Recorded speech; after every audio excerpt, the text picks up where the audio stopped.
नमस्कार, आवाज एंटरप्रेन्योर में आप सभी का स्वागत है। इस शो में हम आपको ऐसे बिजनेस आइडियाज देते हैं जिन्हें न केवल शुरू करना आसान होता है बल्कि उन्हें चलाना भी। आज का बिजनेस आइडिया है रियल एस्टेट ब्रोकिंग, यानी घर खरीदने वाले और बेचने वाले के बीच की कड़ी बनेंगे आप। आज हम आपको बताएंगे कैसे आप भी शुरू कर सकते हैं काम बिना कोई दफ्तर खोले, छोटे स्तर पर।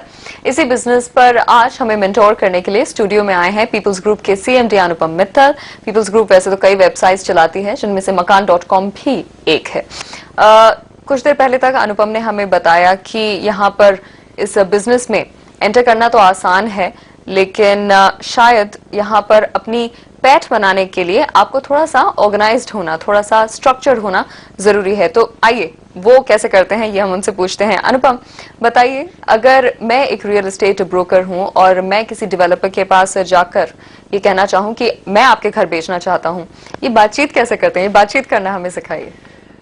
ये थोड़ा मुश्किल काम है, क्योंकि फर्स्ट ऑफ ऑल अगर आप इंडिया का कॉन्स्ट्रक्ट देखिए रियल एस्टेट इंडस्ट्री में तो काफ़ी डिफरेंस है नॉर्थ और साउथ में। नॉर्थ में और वेस्ट में डेवलपर्स प्रेफर करते हैं कि ब्रोकर्स के थ्रू सेल करें, साउथ में वो प्रेफर करते हैं कि डायरेक्ट सेल करें।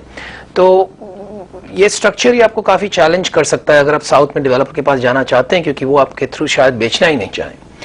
लेकिन अस्यूमिंग कि वो चैलेंज नहीं और आप नॉर्थ में या वेस्ट में बेच रहे हैं, तो अगर आप नई ब्रोकरेज शुरू कर रहे हैं तो ये काफ़ी चैलेंजिंग हो सकता है। तो when you are starting new, maybe it is advisable कि आप रीसेल में ब्रोकरेज शुरू करें, धीरे धीरे करके अपनी क्रेडिबिलिटी बनाकर फिर न्यू डेवलपमेंट्स में जाएं।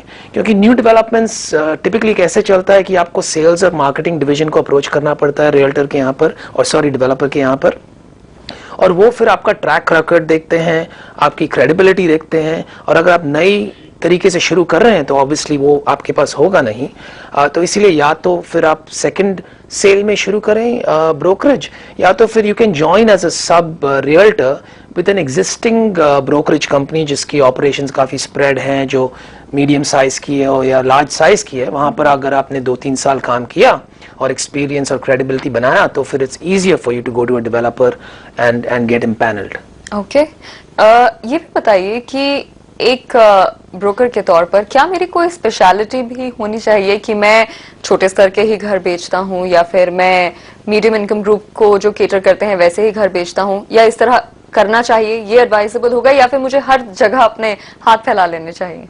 I think in my personal view थोड़ा इंपॉर्टेंट रहता है कि आप स्पेशलाइज करें एक पर्टिकुलर एरिया में, क्योंकि आप वो सेगमेंट के थोड़े एक्सपर्ट बन जाते हैं और वो रेपुटेशन बिल्ड होती है and that helps you build more business. लेकिन एक बार आपका साइज अचीव हो जाए, आप काफ़ी मीडियम स्केल से करने लगे ब्रोकरेज, आप 4-5 लोग को एम्प्लॉय करने लगे, then you can use that existing network और आपके ट्रस्टेड रिलेशनशिप्स आप यूज करके दूसरे सेगमेंट्स में भी एक्सपैंड कर सकते हैं। आपके मुताबिक कौन सा स्तर या फिर कौन से स्तर के क्या डायनामिक्स है? अगर मैं मास हाउसिंग में जाऊं या लग्जरी में जाऊं, किस तरह से काम करते हैं? एक में वॉल्यूम्स होगा, एक में अच्छे मार्जिन्स होगा, ऐसा? आपने खुद ही जवाब दे दिया, लेकिन लेट्स सी, अफोर्डेबल हाउसिंग में जैसे आपने कहा वॉल्यूम्स ज़्यादा होती है, तो even in a slow down, जब इकोनॉमिक स्लो डाउन हो जाए वहाँ पर वॉल्यूम्स में इतना ज़्यादा फ़र्क नहीं पड़ता है। लग्जरी हाउसिंग में वॉल्यूम्स में काफ़ी सिग्निफिकेंट फ़र्क आ सकता है जब इकोनॉमी स्लो डाउन हो जाती है,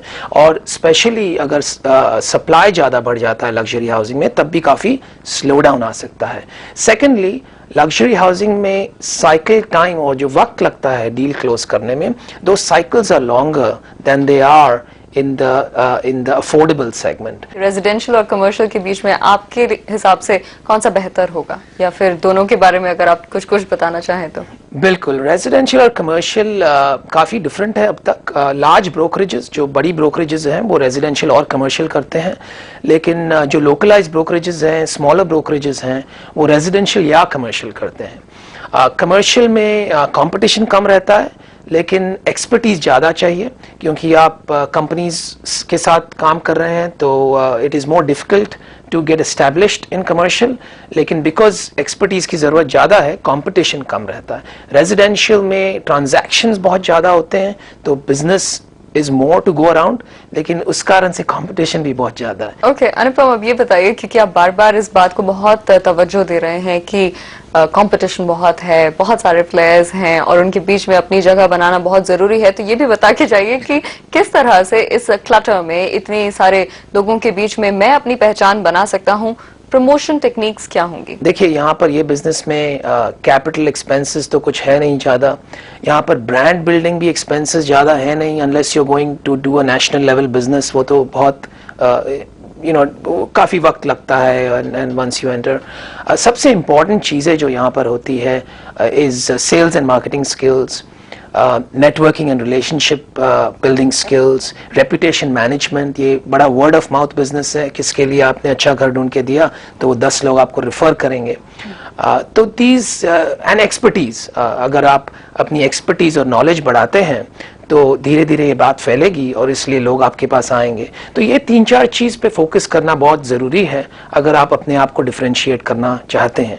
एक बार आपने अपने आप को डिफरेंशिएट कर लिया, उसके बाद 2-3 चीज़ पे ध्यान रखना पड़ता है। सबसे इम्पॉर्टेंट है कि आप अपनी लीड्स कहाँ से जनरेट करोगे in a very cost effective manner. Newspaper में भी ऐड दे सकते हैं, लेकिन उसका कॉस्ट इफेक्टिव इतना नहीं है जितना कि ऑनलाइन आज आप एक लीड 30-40 रुपए में जनरेट कर सकते हैं। न्यूज़पेपर में 200-300 रुपए लगते हैं एक लीड के।